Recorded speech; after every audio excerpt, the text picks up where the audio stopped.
I Love You Daddy is directed and written by Louis C.K., stars Louis C.K. and Chloë Grace Moretz and John Malkovich. This tells the story of a very acclaimed writer who is now doing a new TV show. Meanwhile, his daughter, reaching 18 years old, decides to go a little bit crazy on spring break in a burst of the teenage years. Meanwhile, this writer meets a hot talent in the form of Byrne, and while attending a party at her house, he meets the man he has always worshipped, writer-director Leslie Goodwin, played by John Malkovich, who starts to develop a relationship with his young daughter. Now yes, with all that has been happening with Louis C.K., this film has been pulled from everywhere, so I still am surprised that I still got tickets for this film at this film festival and that they didn't pull it. But I got to watch it. And the film can get very weirdly biographical. First of all, Louis C.K., he's very much the character he played in Louis, therefore he's very much himself in the film. But the storyline and certain pieces of dialogue in this film can get weirdly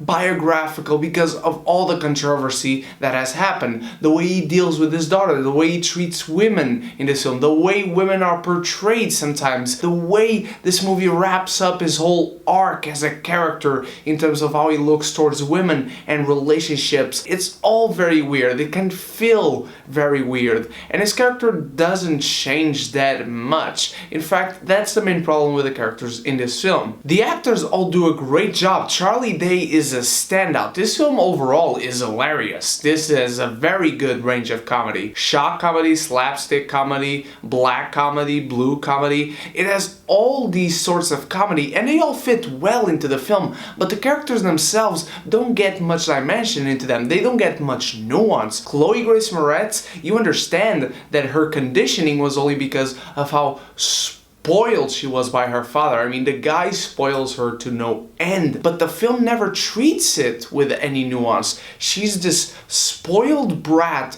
who's just annoying for the whole 2 hours of the runtime of the film. And again, Chloë Grace Moretz herself, she was good, but the character is just so obnoxious. And John Malkovich as well, his character, you understand what they are going for. This very classic director who picks up girls here and there and just treats women like objects and everybody like objects really, but they never treat it with nuance. There's not any dimension to the characters themselves, and every time they need to explain something about themselves, it comes through dialogue, through words. No action, no visuals, no nothing. But surprisingly enough, the camera work in here is vibrant. It's very classic Hollywood, very Billy Wilder. They make New York City a character in this film. The shot composition, sometimes the sweeping movements of the camera around one setting as characters are talking in one room or in the street is beautiful. It was fantastic. I was so surprised at seeing it. But the film has also terrible editing, and sometimes the framing of a shot is so ugly, especially when it comes to close-ups. Close-ups are especially egregious with this film, but then you go to wide shots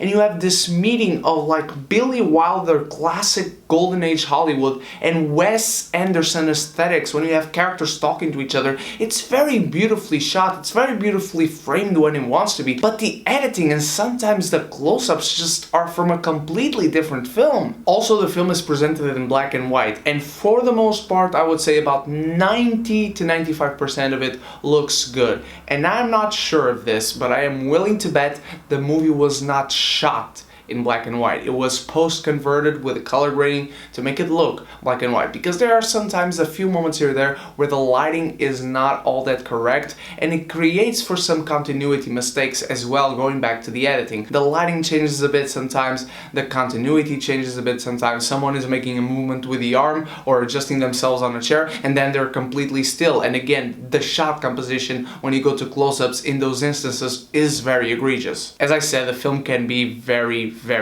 awkward, and the message of the film is there, but again, there are no levels to it. It's just this very straightforward, we are going to do this, here it is, presenting to the audience. I hope you enjoy it. That's basically this movie. But I'm not going to lie, I did have a good time. The characters annoyed me, but I laughed a lot. In a comedy, that's what I am supposed to do. I'm supposed to laugh, and I found I Love You Daddy very funny. I was a big fan of Louis C.K. I still am of his comedy, and I'm glad to see that he can do a good job directing, not only in terms of camera work, but also his actors and his dialogues and his jokes. It all stands up. So I will say that I Love You Daddy is a martini. It's a good time, anytime. What did you guys think of I Love You Daddy? If you've seen it, I don't know where this has been pulled from, so I don't know how many people have seen it, but tomorrow I am watching Woody Allen's Wonder Wheel. I cannot wait for this movie because it looks beautiful despite not being a big Woody Allen fan. Thank you so much for watching, my beautiful geekies. You guys are the freaking best. I love you all from the bottom of my heart. Stay tuned for more reviews and check out the reviews from the festival so far. And so until tomorrow, you stay beautiful, you stay geeky, and if you haven't done so yet, click the subscribe button and the bell so we can be geeky united!